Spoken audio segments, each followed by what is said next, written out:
Hello students, आज इस video में हम चैप्टर 5 रेखा एवं कोण से संबंधित कुछ महत्वपूर्ण विषयों को समझेंगे। उससे पहले अगर आपने मेरे चैनल को सब्सक्राइब नहीं किया है तो कर लीजिए। अब देखिए, सबसे पहले हम समझेंगे कि रेखा क्या होती है। तो देखिए, रेखा क्या होती है। एक रेखा जो सीधी होती है और इसे दोनों तरफ अपरिमित रूप से बढ़ा सकते हैं। तो रेखा क्या होती है, जो सीधी होती है और इसे दोनों तरफ अपरिमित रूप से मतलब जितना मर्जी चाहे बढ़ा सकते हैं। तो देखिए, ये एल क्या है, एक रेखा है, इसे हमने क्या नाम दिया, एल। तो ये एक रेखा है जो सीधी है और इसे दोनों तरफ मतलब इस तरफ भी और इस तरफ भी दोनों तरफ जितना मर्जी चाहे बढ़ा सकते हैं। तीर का मतलब जितना मर्जी चाहे बढ़ा सकते हैं। तो ये क्या है, एक रेखा। अब जैसे ये देखिए, ये एक रेखा नहीं है क्योंकि ये सीधी नहीं है। सीधी कैसे होगी, ऐसे, और इसे दोनों तरफ अपरिमित रूप से बढ़ा सकते हैं, इधर भी और इधर भी। पर ये जो है रेखा नहीं है क्योंकि ये सीधी नहीं है। नेक्स्ट देखिए, रेखाखंड। रेखाखंड क्या है, दो बिंदुओं को मिलाने वाला सबसे छोटा रास्ता क्या कहलाता है, रेखाखंड कहलाता है। तो देखिए, ये दो बिंदु हैं, बिंदु ए और बिंदु बी। ठीक है, तो इन दोनों बिंदुओं को मिलाने वाला ये सबसे छोटा रास्ता, ये क्या कहलाएगा, रेखाखंड। तो ए बी क्या है, एक रेखाखंड है। नेक्स्ट देखिए, प्रतिच्छेदी रेखाएं। प्रतिच्छेदी रेखाएं कौन सी होती हैं, जब दो रेखाएं आपस में एक दूसरे को एक बिंदु पर काटती हैं तो वे प्रतिच्छेदी रेखाएं कहलाती हैं। तो जब दो रेखाएं एक दूसरे को एक बिंदु पर काटती हैं तो वे क्या कहलाती हैं, प्रतिच्छेदी रेखाएं। जैसे कि देखिए, ये रेखा L1 है और ये रेखा L2 है। रेखा L1 और रेखा L2 ये दोनों एक दूसरे को कहाँ पर काट रही हैं, इस बिंदु M पर काट रही हैं। तो L1 और L2 क्या है, प्रतिच्छेदी रेखाएं। इसी तरह यहाँ पे भी देखिए, ये रेखा L3 है और ये रेखा L4 है। ये दोनों रेखाएं L3 और L4 किस पर काट रही हैं, एक दूसरे को इस बिंदु O पर काट रही हैं। तो ये क्या है, प्रतिच्छेदी रेखाएं। L3 और L4 क्या है, प्रतिच्छेदी रेखाएं। नेक्स्ट देखिए, समांतर रेखाएं। समांतर रेखाएं कौन सी होती हैं, जब दो रेखाओं को दोनों तरफ बढ़ाया जाए और वे आपस में एक दूसरे को न काटे तो वे समांतर रेखाएं कहलाती हैं। तो देखिए, जैसे यहाँ पर ये दो रेखाएं हैं M1 और M2। मैं इन दोनों रेखाओं को दोनों तरफ जितना मर्जी चाहे बढ़ा दूँ, ये आपस में एक दूसरे को नहीं काटेंगी। ठीक है, और इनके बीच का फासला क्या रहेगा, समान रहेगा। चाहे मैं इसे इस तरफ जितना मर्जी बढ़ा दूँ, चाहे इस तरफ जितना मर्जी मैं इसे बढ़ा दूँ, ये दोनों एक दूसरे को नहीं काटेंगी। तो M1 और M2 क्या है, समांतर रेखाएं। इसी तरह ये दो रेखाएं देखिए, M3 और M4। इन दोनों रेखाओं को भी मैं जितना मर्जी चाहे आगे तक बढ़ा दूँ दोनों तरफ, ये एक दूसरे को नहीं काटने वाली। इनके बीच का ये फासला जो है एक जैसा ही रहेगा। तो M3 और M4 भी क्या है, समांतर रेखाएं। नेक्स्ट देखिए, तिर्यक रेखा। तिर्यक रेखा कौन सी रेखा होती है, ऐसी रेखा जो दो या अधिक रेखाओं को भिन्न भिन्न मतलब अलग अलग बिंदुओं पर काटती है, उसे तिर्यक रेखा कहते हैं। तो ऐसी रेखा जो दो या अधिक रेखाओं को अलग अलग बिंदुओं पर काट रही है उसे तिर्यक रेखा कहते हैं। जैसे देखिए, यहाँ पर दो रेखाएं हैं, रेखा L1 और L2। इन दो रेखाओं को देखिए, ये जो रेखा M है दो बिंदुओं पर काट रही है, बिंदु P और बिंदु Q। तो ये जो रेखा M है ये क्या है, तिर्यक रेखा। इसी तरह यहाँ पर देखिए, ये दो रेखाएं हैं, रेखा L3 और रेखा L4। ठीक है, इन दो रेखाओं को ये जो रेखा M है दो बिंदुओं पर काट रही है, बिंदु P और बिंदु Q, यहाँ पर और यहाँ पर काट रही है। तो ये जो रेखा M है ये क्या है, तिर्यक रेखा। ऐसा नहीं है कि सिर्फ दो ही रेखाओं को काटेगी, दो या अधिक रेखाओं को अगर काटती है अलग अलग बिंदुओं पर तो उसे तिर्यक रेखा कहते हैं।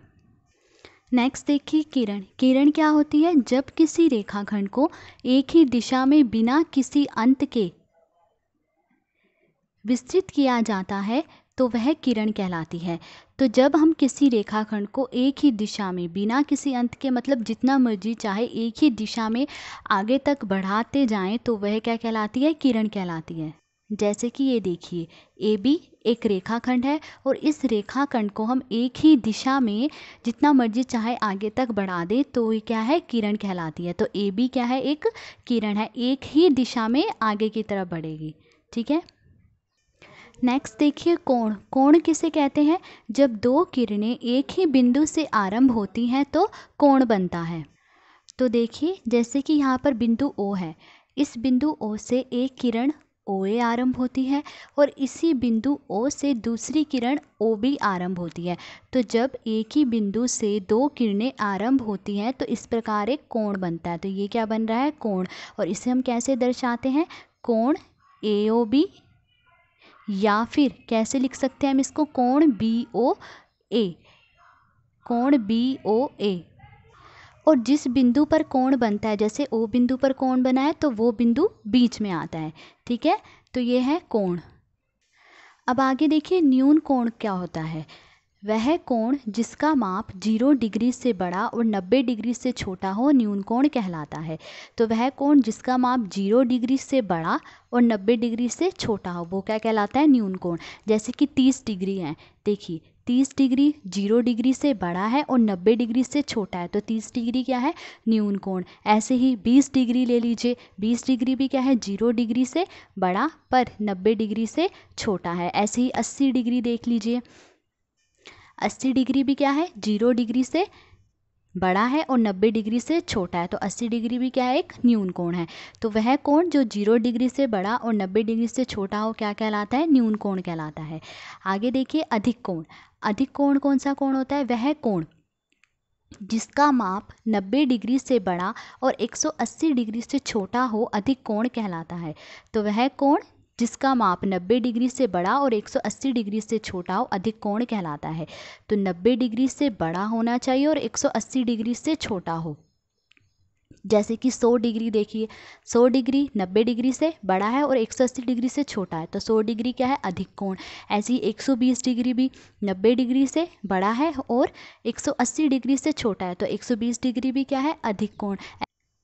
नेक्स्ट देखिए पूरक कोण। जब दो कोणों के मापों का योग 90 डिग्री हो तो वे पूरक कोण कहलाते हैं। मतलब जब हम दो कोणों के मापों को जोड़ें, योग का मतलब जोड़ें, और 90 डिग्री आए तो वे कोण क्या कहलाएंगे? पूरक कोण कहलाएंगे।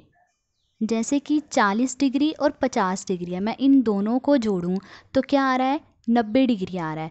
तो 40 और 50 डिग्री ये दोनों क्या है? पूरक कोण। ऐसे ही 30 डिग्री और 60 डिग्री इन दोनों को मैं जोड़ूं तो जोड़ क्या आ रहा है इनका? 90 डिग्री आ रहा है। तो 30 डिग्री और 60 डिग्री ये दोनों भी क्या है? पूरक कोण है। तो जिन कोणों को जोड़ने पर योग 90 डिग्री आ रहा हो वो कोण क्या कहलाते हैं? पूरक कोण। नेक्स्ट देखिए संपूरक कोण। संपूरक कोण कौन से होते हैं? जब दो कोणों के मापों का योग 180 डिग्री हो तो वे संपूरक कोण कहलाते हैं। मतलब जब दो कोणों के मापों का योग जोड़ किया जाए, योग मतलब जोड़ किया जाए और 180 डिग्री आए तो वे कोण क्या कहलाते हैं? संपूरक कोण कहलाते हैं। जैसे कि 100 डिग्री और 80 डिग्री इन दोनों कोणों को मैं जोड़ूं और इनका योग क्या आ रहा है? 180 डिग्री आ रहा है। तो 100 डिग्री और 80 डिग्री ये दोनों क्या है? संपूरक कोण। इसी तरह 60 डिग्री और 120 डिग्री को जोड़ें, ठीक है, तो इन दोनों का जोड़ क्या आ रहा है? 180 डिग्री आ रहा है।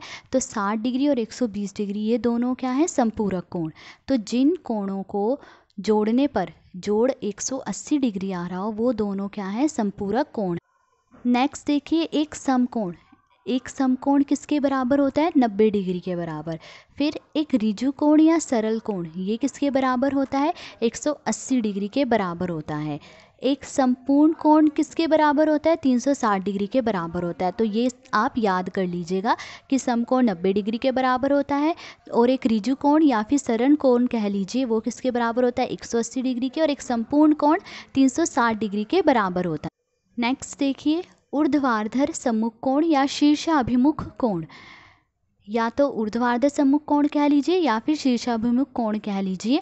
जब दो रेखाएं आपस में एक दूसरे को प्रतिच्छेद करती हैं तो इस प्रकार बने ऊर्ध्वाधर सम्मुख कोण समान होते हैं। प्रतिच्छेद मतलब काटना। तो जब दो रेखाएं आपस में एक दूसरे को काटती हैं तो इस प्रकार बने ऊर्ध्वाधर सम्मुख कोण, सम्मुख कोण मतलब आमने सामने के कोण समान होते हैं। तो देखिए यहाँ पर दो रेखाएं, रेखा L और रेखा M एक दूसरे को प्रतिच्छेद कर रही हैं, काट रही हैं। तो इस प्रकार बने सम्मुख कोण, ऊर्ध्वाधर सम्मुख कोण क्या होते हैं? बराबर होते हैं। आमने सामने के कोण बराबर होते हैं। तो देखिए कोण एक बराबर होगा कोण 3 के। इसी तरह कोण 2 बराबर होगा कोण 4 के। तो ये क्या है, ऊर्ध्वाधर सम्मुख कोण। आमने सामने के कोण क्या होते हैं, बराबर होती हैं जब दो रेखाएं आपस में एक दूसरे को प्रतिच्छेद करती। नेक्स्ट देखिए आसन कोण। आसन कोण कौन से होते हैं, ऐसे कोणों का युग्म, युग्म मतलब जोड़ा, जिनमें एक उभयनिष्ठ शीर्ष हो, उभयनिष्ठ मतलब कोमन शीर्ष जो दोनों कोणों में हो, एक उभयनिष्ठ भुजा हो, एक कोमन भुजा हो। जो भुजाएं उभयनिष्ठ नहीं हैं वे उभयनिष्ठ भुजा के एक एक तरफ हों। तो देखिए यहाँ पर दो कोण बने हैं, कोण AOB और कोण BOC। अब अगर हम देखें इन दोनों कोणों में ये जो शीर्ष O है वो कोण AOB में भी है और कोण BOC में भी है। उसके बाद उन्होंने कहा एक उभयनिष्ठ भुजा हो। तो देखिए ये जो भुजा OB है वो कोण AOB में भी आ रही है और कोण BOC में भी ये भुजा OB आ रही है। उसके बाद थर्ड पॉइंट उन्होंने कहा है कि जो भुजाएं उभयनिष्ठ नहीं है। अब देखिए इनमें कौन सी भुजाएं उभयनिष्ठ नहीं है, OA और OC ये उभयनिष्ठ भुजाएं नहीं है, मतलब कोमन भुजाएं नहीं हैं। तो ये जो भुजाएं उभयनिष्ठ नहीं है वो उभयनिष्ठ भुजा के एक एक तरफ हो। उभयनिष्ठ भुजा कौन सी है इसमें, OB। तो OB के एक एक तरफ हो, मतलब एक इस तरफ हो और एक इस तरफ हो। मतलब जो ये उभयनिष्ठ भुजा है वो जो भुजाएं उभयनिष्ठ नहीं है उनके बीच में होनी चाहिए। ठीक है, तो इस प्रकार आसन कोण बनते हैं। तो ये जो कोण AOB और कोण BOC हैं ये क्या है, आसन कोण। रैखिक युग्म देखिए, एक ही रेखा पर बने दो कोण रैखिक युग्म कहलाते हैं और इनका योग 180 डिग्री होता है। तो एक ही रेखा पर बने दो कोण क्या कहलाते हैं, रैखिक युग्म कहलाते हैं और इनका योग मतलब इन दोनों कोणों का जोड़ 180 डिग्री होता है। तो देखिए इस आकृति में देखिए ये एक रेखा है BC। ठीक है, इस रेखा पर ये दो कोण बने हैं, एक ये कोण और एक ये कोण, कोण AOC और कोण AOB। तो ये दोनों कोण क्या है, रैखिक युग्म है। तो कोण AOB और कोण AOC रैखिक युग्म है क्योंकि ये एक ही रेखा पर बने हैं, रेखा BC पर बने हैं। ठीक है, तो ये क्या कहलाते हैं, रैखिक युग्म कहलाते हैं। नेक्स्ट देखिए, जब दो समांतर रेखाओं को एक तिर्यक रेखा काटे तो इस प्रकार बने एकांतर कोणों के युग्म बराबर होते हैं। तो देखिए यहाँ पर दो समांतर रेखाएं हैं L1 और L2। ये दो समांतर रेखाएं हैं और इनको एक तिर्यक रेखा M काट रही है। तो उन्होंने क्या कहा है, जब दो समांतर रेखाओं को एक तिर्यक रेखा काटे तो इस प्रकार बने एकांतर कोण बराबर होते हैं। अब एकांतर कोण कौन से होंगे, तिर्यक रेखा का एक इस तरफ का कोण और एक इस तरफ का कोण क्या होंगे, बराबर होंगे और अंदर के कोण देखने हैं। ठीक है, ये जो समांतर रेखाएं आप देख रहे हैं इसके अंदर के ये कोण देखने हैं। तो जैसे कि कोण 4 बराबर है कोण 5 के। देखिए इस तरफ का कोण लिया एक हमने कोण 4 और एक इस तरफ का कोण, तिर्यक रेखा के एक इस तरफ का कोण, तो कोण 4 बराबर है कोण 5 के। इसी तरह कोण 3 अंदर के कोण लेने हैं, ठीक है, बाहर के नहीं लेने हैं। तो कोण 3 किसके बराबर होगा, अब इसके इस तरफ देखें तो कौन सा कोण है अंदर की तरफ, कोण 8। तो कोण 3 किसके बराबर होगा, कोण 8 के। तो कोण 4 बराबर कोण 5 और कोण 3 बराबर कोण 8। ये क्या है, एकांतर कोण। नेक्स्ट सेकंड पार्ट देखिए, सेकंड पॉइंट लिखा है कि जब दो समांतर रेखाओं को एक तिर्यक रेखा काटे तो इस प्रकार बने संगत कोणों के युग्म क्या होते हैं, बराबर होते हैं। तो अब देखिए संगत कोण कौन से होते हैं, तिर्यक रेखा के एक ही साइड के कोण क्या होते हैं, संगत कोण होते हैं। मतलब जैसे ये तिर्यक रेखा है तो इसके एक ही साइड के ये कोण संगत कोण होंगे और इस साइड के ये वाले कोण क्या होंगे, संगत कोण होंगे। ठीक है, अब देखिए जैसे कि कोण 1 है, ठीक है, ये कोण 1 किसके बराबर होगा, इसी साइड के कोण 8 के बराबर होगा। और देखिए हमने कोण एक लाइन से ऊपर वाला लिया है तो इसी दूसरी लाइन से भी ऊपर वाला ही हम कोण लेंगे एक ही तरफ का। तो कोण 1 किसके बराबर होगा, कोण 8 के। तो देखिए कोण 1 बराबर कोण 8। अब देखिए कोण 2, कोण 2 किसके बराबर होगा, देखिए लाइन के ऊपर वाला ले रहे हैं हम तो इसी ही तरफ का लाइन के ऊपर वाला कोण कौन सा है, कोण 5। इसी साइड का ही लेना है, तिर्यक रेखा के इसी साइड का लेना है। तो कोण 2 किसके बराबर होगा, कोण 5 के। तो कोण 2 बराबर है कोण 5 के। अब देखिए अभी हमने लाइन से ऊपर वाले लिए हैं कोण, अब हम लाइन से नीचे वाले देखेंगे। ये जो रेखा है इससे नीचे वाले देखिए कोण 4, अब कोण 4 किसके बराबर होगा, हमने रेखा के नीचे वाला कोण लिया, तो इसी तिर्यक रेखा के इसी साइड पे इस रेखा से नीचे कौन सा कोण है, कोण 7, तो कोण 4 किसके बराबर होगा, कोण 7 के बराबर, तो कोण 4 बराबर कोण 7।